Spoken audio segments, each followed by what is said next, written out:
وقرن في بيوتكن ولا تبرجن تبرج الجاهلية الأولى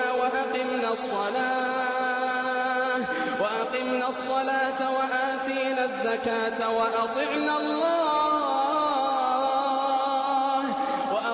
الله ورسوله إنما يريد الله ليذهب عنكم الرجس أهل البيت ويطهركم تطهيرا.